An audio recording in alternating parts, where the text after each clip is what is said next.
Neel, welcome to the podcast. Glad to have you on. Hey, I'm Neel. I do mechanistic interpretability research, which means I take neural networks, I try to open them up and stare at the internals, and try to reverse engineer out what algorithms they've learned, and attempting to take us from the world where we know that a network is good at a task to knowing how the network is good at the task. This is really weird and hard, but also kind of fascinating. All right. Lightning round. Yes, I want to give you an impossible task, which is to answer complex questions in a short amount of time. Actually, answer questions that have been unanswered by humanity for a long time in 3 minutes. So, are you up for that challenge? I strive to disappoint. Okay, fantastic. So, my first question is because you have a background in pure math. So, how useful do you think advanced mathematics is? How useful is it that we have this highly advanced mathematics that, to most people at least, seem to not apply to the world? So, my short answer is not very useful. My slightly longer answer is I personally have benefited a lot from doing a hard pure maths degree and spending a great deal of time learning mostly useless, very, very hard things that involve thinking in abstractions. And I think this has taught me useful skills, even if I've forgotten most of the knowledge. I also think that when I look around me, or around the Cambridge Maths Department, and see some of the smartest people I know who then go on to do PhDs, of which maybe 5 people in the world care about the stuff they're researching, I can't help but feel sad at the enormous waste of human capital. I think there's some chance I'm wrong. Number theory is the classic example of how could this possibly be useful? Oh wait, it underlies the modern internet. But modern maths is just so ridiculously niche.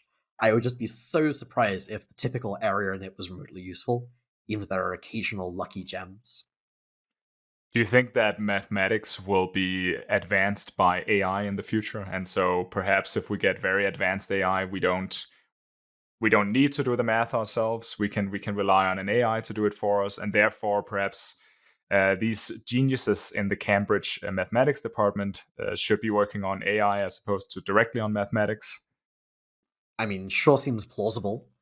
I do not at all keep up with the field of AI theorem proving, but I gather it's moving pretty fast and going in interesting directions. I mean, there's a broad spectrum from AI is instrumental in solving the next big problem in maths to human mathematicians are completely obsolete. But one of the depressing things about AI is it gets better a lot faster than humans get better. And, I mean, if you know your job's going to get obsolete, it's definitely not obvious you should go and make it obsolete faster. If you find doing pure maths fun, and you're afraid that mathematicians are going to be outdated in 20 years, why don't you be doing more maths now before you're made obsolete? Okay, what do you think are the key drivers of technological progress? This does not feel like a thing that I have unique answers on. Human capital, new ideas, good social structures like property rights and incentives for innovation that get people to do things, having an environment where people are broadly safe, their rights are respected, they are kind of happy and free people, free exchange of ideas, actual scientific knowledge, funding being allocated to interesting, ambitious people who have ideas that can change the world. Fairly generic, somewhat neoliberal perspective on that. This isn't a question I've thought about that much. What is a scientific discovery that, if it were made, would completely disrupt your worldview? So, what scientific discovery would turn your worldview upside down? I mean, speaking purely personally, as an atheist, the existence of the God of the Bible would pretty dramatically change a lot of my worldview. Anything that would be perhaps less disruptive or closer to. I mean, in terms of closer to home, there's also things that'd be very life disrupting, like the discovery of meaningful life extension technology, such that I do not need to expect to die of old age. um, incredible anti-obesity drugs, which there seems to be really awesome progress on, which is amazing. Would pretty significantly change how I think about my health. That seems to be perhaps an area where we could make massive progress. I imagine if we had effective anti-obesity drugs, that I mean that would improve so many lives. And I think that's an undervalued area of research. Perhaps even though I know we're dedicating billions of dollars to it, but perhaps even so, even in light of that, I think it's undervalued. Yes, I'm very confused about how resources and energy are allocated in biomedical research. I'm much more confused by the comparative lack of investment in things like anti-aging, but I mean, semaglutide is the current hot thing that seems like an actually effective anti-obesity drug, which is incredibly good news. So, in terms of life extension, what do you think we should be doing that we aren't doing? Just simply allocating more money, or should we? Is there some tweak we should make to how we view aging? So, speaking as someone who is not even a biologist, let alone an anti aging expert, I do not feel remotely qualified to say any strategic things about the field. I have the general view that, mostly absorbed from my environment, that science is too stilted and centralizes too much of the funding in established people with long careers who fit into established paradigms, and is too incrementalist and incentivizes people to have fast results soon. And I'm very excited about experiments like focused research organizations and finding promising people and giving them large budgets to do whatever they think is reasonable. What is a focused research organization? So I'm not very familiar with this. I believe convergent research is one of the main places incubating them. The idea, as I understand it, is that an alternate model for how you could fund science is find some promising team, give them a bunch of money, and say you've got a 5-year timeline to pursue some ambitious task, like um, reverse engineer the brain of a nematode worm or something. There are examples of things that actually exist, which I don't know. And the organization will wind down after 5 years. It's got enough funding that it doesn't need to worry about raising funding, and it's got a clear deadline, and it's trying to make as much progress as it can to do focused research. And this seemed like a really interesting innovation. I don't know if it'll work, but I love that there are people trying stuff like this. Yeah, definitely. I think we need to try different things in science funding in general. Um, is there any advice you could give to a person that feels like he or she is not living up to her values? Is there a way in which we can approach our values better, such that we feel like we are living authentically in accordance with what we want to do? Sure. So, I'm not sure I personally live up to my values as well as I want to. And if someone does, I'm either very jealous or very skeptical. But one thing which has been pretty important to me, broadly feeling happier about this whole thing, is accepting that I just have a bunch of different values. I care a lot about doing good in the world and making the world safer, and as an instrumental thing there, making powerful AI go well and understanding how to interpret it. But also, I care a lot about social approval. I care about feeling like I have status. I care about comfort and having enough money that I don't need to worry about money. I care about just kind of not being in danger and not care about my physical safety. I value intellectual joy and fulfillment and novelty and just following the shiny thing. And these are all values. You can have many values. To me, the path to being an authentic person who satisfies their own values does not look like figure out your true aesthetic value of like do the most good or build human knowledge. And I think that a mistake that I have made in the past is thinking that this is my only value and these other things aren't real things I care about. It's to try to align these values together and find ways to set up your life so the various things that aren't necessarily the same align as much as possible. Which in my case looks like finding a research area that's important, but also incredibly fun. Yeah, that seems like fantastic advice. So trying to align the different goals that are within yourself such that you're achieving goals that you find most important. Yes, and importantly, treating this as like an actual challenge. This is not an easy thing. This is not something you just like, oh, obviously, I just go become a researcher in this area that satisfies everything I want. It's a thing that can take years of work and iteration, and I am nowhere near complete at. But it's a thing where deciding to actually try and then being willing to take creativity. I don't know. If someone's listening to this and kind of vibes, my challenge to you is pause this, set a 5-minute timer, brainstorm what you could actually do to better align the different values you have, and see if you have any actual ideas. But just, this is hard. Yeah, great advice.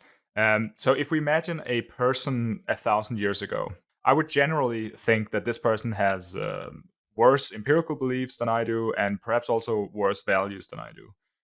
And I think many people would agree with that. But do you think that there's anything we could learn from this person? Say a person 1,000 years ago from England or from India or wherever. Is there anything where they have more wisdom or perhaps even where they have better empirical beliefs than we do? My short answer is just no. The world seems vastly better and more sensible and more moral and more educated and basically all ways I care about. I think that there's general value to having an outside perspective. Any culture is a bubble full of its own false belief. It's hard to notice from the outside, and I think any outside perspective can be valuable there. But I don't know. I expect I could get more out of talking to someone from China or some other fairly culturally different country today than I would out of talking with someone 1,000 years ago. All right. Let's say that humanity solves AI alignment. We now have a an artificial general intelligence that is on our side. That sounds great. That's great. What should we then do? What's how are we going to live in such a world? What would we spend our time doing? Would we even exist as we currently think of humans? How would we have fun in such a world? I mean, this just massively depends on exactly how things shake out and what technologies are made, what people want to do. I mean, the kind of cliche answer is there's a singularity, we all get uploaded to the cloud, and it's a glorious transhumanist utopia.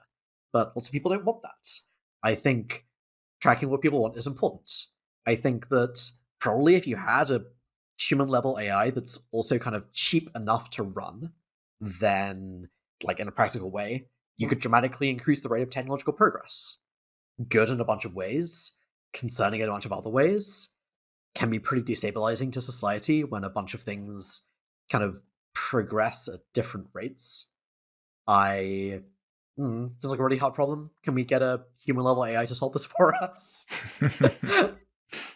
This is totally leaving aside questions about well, actually, the first important thing we should do is, go and fix all of the problems in the world today. Like, have enough of an economic surplus that no one is in poverty, cure all diseases, figure out climate change, figure out how to, like, eradicate all disease, that kind of thing. That's, like, my actual highest priority. Then there's all the random transhumanist speculation. Do you think there is a sense in which if we succeed in this task and in general solve all of the problems that you just mentioned, that life would become boring in some horrifically reverse way, that we would sit there and become bored? I'm kind of skeptical. I feel like if you believe this, your life just sounds kind of dull. Like, I don't know, I work on things because they're fun and interesting. Lots of people in my life I enjoy getting to know. I enjoy learning new things. This does not require some deep meaning of there being problems in the world. And I kind of think that if you can only be happy there's problems in the world, it seems kind of shitty. It definitely would be a bad psychological disposition. But I'm thinking, for example, what I hear from you is that you're fascinated by different difficult mathematical problems. Imagine just that all of these problems have been solved. by a very advanced AI? What isn't there a sense in which you draw meaning from challenges and from unsolved problems? So I do think there is some meaningful sense in which a world where there is some authority who is just more competent than you, who you trust and look up to, and who can kind of do everything you might want to do, is a qualitatively different world than the world today. I would guess people often kind of exaggerate how much this matters. We're just on a day to day basis. This is not actually that relevant. Like, I do research. For me, has anyone done this before is an important question. Like, if I'm reading a book, doesn't matter. I like reading the book. I like learning things. If I'm meeting new people and forming friendships, this is just a source of joy in my life. And I do think that it would be sad in some aesthetic sense if humanity just ceased to be an important part of science and progress. But in terms of just how I think most ordinary people's lives would go, I don't know, it's like hundreds of millions or billions of people in extreme poverty. I don't think they're going to be complaining. Definitely not. I agree. What is an important concept that is often misunderstood? So, one coming to mind is consequentialism, where I feel like lots of people have takes on consequentialism, the moral theory of do things so they have good consequences, that are like, oh, if everyone was a consequentialist, you'd all go around killing people for their organs. Or the world would be a terrible place and you couldn't trust anyone. And it's just like, that sure sounds like a negative consequence that a competent consequentialist should care about. And that actually, I think what people are arguing against is the kind of naive utilitarianism or naive consequentialism of not actually thinking about the second order effects of your actions. And I feel like with thought experiments, people often like wildly miss this, where you just you do not actually in practice get a scenario where you can kill one person for their organs, save five other people, and there's zero consequences, no one will ever find out, and this has no effect on the social fabric.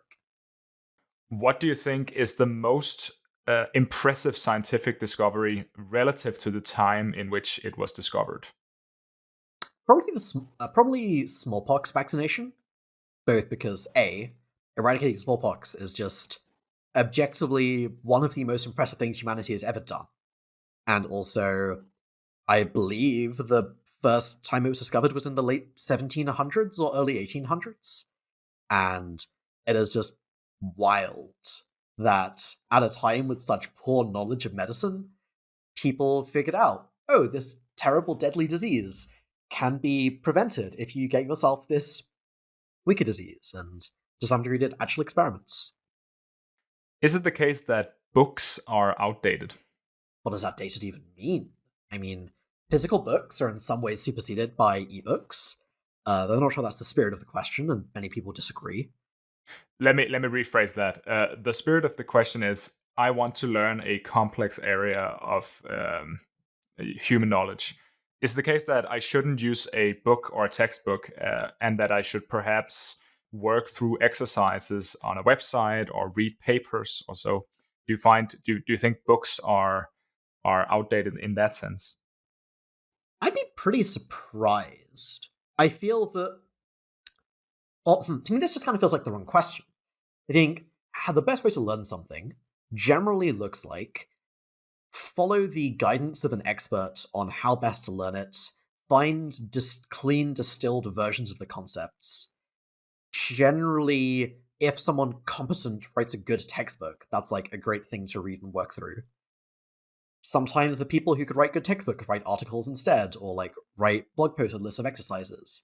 And sometimes the advice is, you shouldn't read a book, you should like go write code or like go out in the world and try this thing. I don't see how this is like different about today, except in that, I don't know, the internet means that getting access to articles relative to books is comparatively easier. There's also things like, I don't know, I've been learning web development recently. I just asked ChatGPT everything and it goes surprisingly well. So that's a sense in which books might be outdated. That was exactly the spirit of the question, actually. I was looking for whether you think that we could learn more efficiently from language models rather than textbooks. I think that current language models are so wildly unreliable and non-robust that use them as an assistant when doing something where you get feedback on whether you've been told something that's BS or not seems great. Use them in a context where you just don't know how to tell the difference. It just seems insane. Yeah, because it can be if language models will often give you answers that might sound plausible. If you know very little about an area, it will give you confident sounding answers in the same way that it will give you answers in an area you know something about. But if you Yes. it can be difficult to differentiate between the BS answers and the real answers. Yes, this is one of the many reasons that I would like to be able to better understand these models and what's going on inside of them. That would be incredibly useful. I have just been really impressed with how good ChatGPT is at explaining web development to me, though. And it's the kind of domain where I'm happy learning from a language model that's deeply unreliable, because I can just run the code and check. Would you think that ChatGPT is especially good here since there's probably a lot of text on the internet about learning web development? Honestly, I would guess that a lot of it is that I believe ChatGPT was heavily trained on code as well as text, and it seems generally good for coding tasks, because it can do things like write snippets that sometimes just work. Should settling Mars be a priority for humanity? Um, Priority is unclear. Um, do I think that settling Mars is the best way to reduce existential risk? No, not at all. I think that even in the reference class of living on Mars, making a super bunker on Earth that is like insulated from anything, including pandemics, and where people only enter or exit like once a year or something, seems a lot more cost effective than going to Mars. Do I think going to Mars would be awesome? Yes. Uh, do I think it's plausible that going to Mars is like a better use of resources than many other things that the economy optimizes? Also, yes. I know the world spends billions of dollars on ice cream. Seems plausible that redirecting some of that to going to Mars is a good trade. Well, okay, this kind of thing is messy because numbers and counterfactuals are weird, but yeah, arguably going to the moon spurred significant technological development, though it's very hard to tell fact from that's a really nice story which isn't actually true in these contexts. How do you focus on your work? Is there anything you do to not get distracted and to do deep work? I'm just pretty bad at this, is the first thing I should say. Which also means I've spent lots of times trying and failing to solve this. Things I do that are pretty helpful. Disable Wi-Fi on my laptop if I'm doing some offline writing, or if I'm feeling particularly distractible. Turn off Wi-Fi on my laptop and commit to pay my girlfriend £20 if I turn it back on before I finish the task. Block out a day with no calls or other things during, which is intended for just focus hard on my top priorities and prioritize hard at the start of the day. Um, Co-working with people where we check in every 25 to 50 minutes with each other on how we're doing, set intentions, potentially watch each other's screens. There's this website called focusmate.com, which I really like, which just matches you with some random stranger for a co-working video call. Also, doing things you like rather than things you don't like. Really effective. Yeah, but do you find it still a problem even though you work on something that you do like working on? Oh, yeah, yes. My executive function could be way better. Do you see any problems with relationships between humans and AIs? I'm thinking about romantic relationships between an AI chatbot and a human. So, I generally try to be open minded and not judge things. I do think that on a purely aesthetic level, I find the idea of someone falling in love with a kind of fiction or a kind of misunderstanding or superficial veneer on some computer program kind of unsettling. In the same way that, I don't know, if someone falls in love with someone they meet on the internet and they're actually being catfished by a scammer, I think this is a tragedy. Even if the person's life is genuinely really enriched by the interaction with the scammer. I also think lots of people are really lonely. Loneliness is like really, really bad. And that if AI can help people be less lonely, this seems pretty good. It's a complicated question. I also think that figuring this kind of question out, it's not the kind of thing that society is very good at. And I sure wish there was someone whose job it was to solve these issues who was actually competent at it. Are there aliens in the universe? Probably. There's many planets. Seems really weird to think that Earth is the only place. The fact that we haven't seen any is definitely evidence against, but it's not strong evidence against.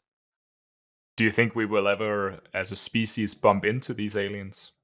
I mean, I expect us to get AGI first, and that's more than alien enough for me.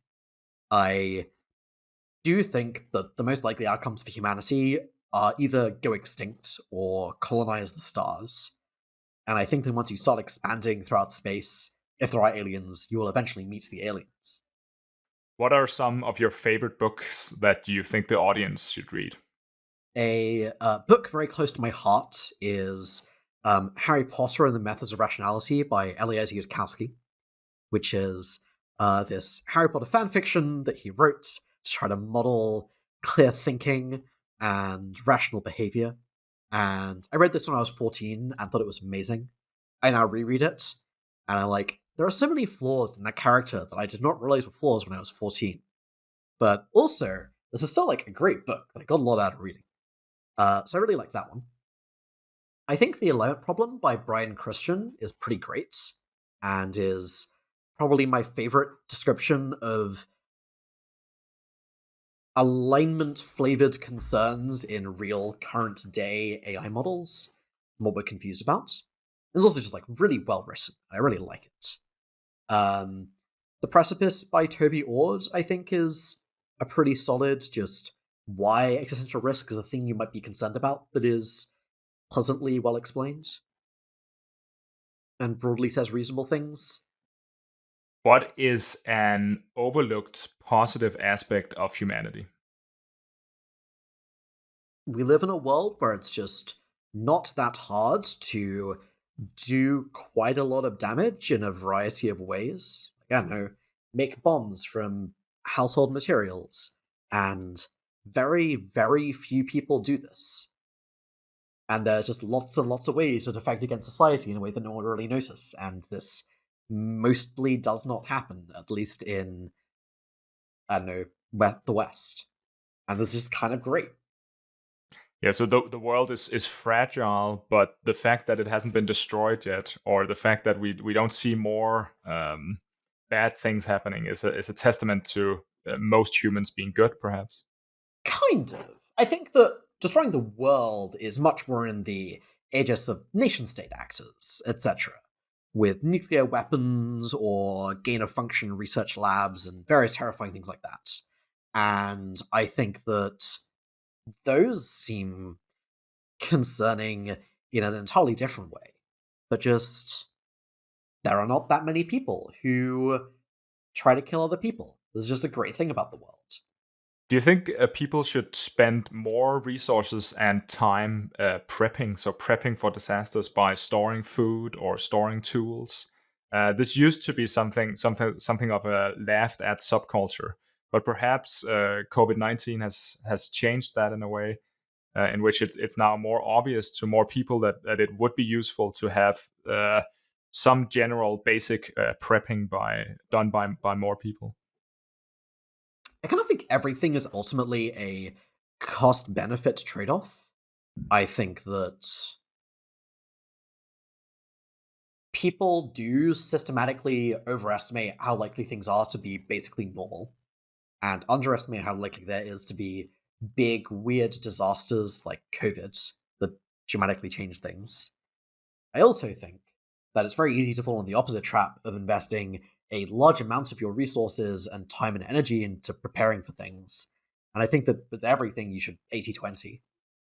Just understanding the kind of common natural disasters that happen where you live and being pretty robust to like extreme versions of those, having enough foods and power such that if utilities get cut off, you're like not screwed.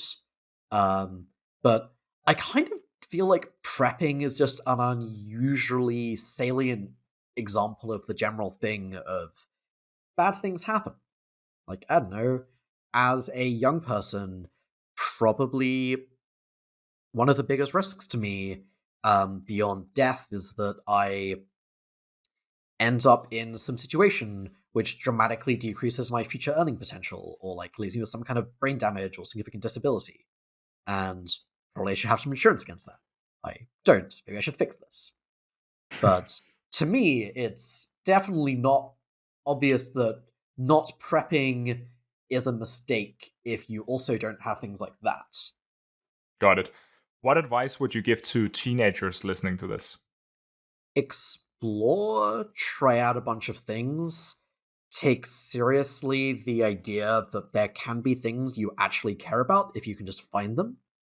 Um, don't fall into the traps I fell into, where you think that school or university is the only thing that matters, and that getting good grades and pleasing the authority figures in your life is the main metric by which success is measured. But also don't think that it doesn't matter at all. This kind of stuff is instrumentally useful, and sometimes correlates with things that actually matter. Try to figure out what you actually care about and how you can actually take action towards this, and don't just follow the default paths the world lays out in front of you, but actually check what defaults you're on and check whether you're happy remaining on them. I can say that this is advice that would have been useful to me as a teenager. So, Yes, if people are interested, I have many posts of life advice on my blog at neelnanda.io, some of which might even be useful. yeah, I recommend listeners go read some of those. If we look at the generative AI models like ChatGPT or Dolly, how do you see these models evolving over the next 5 years? So, what do you think they'll be able to do, and how do you think they'll impact society? Sure, so brief answer: bigger, better, more general, more impressive.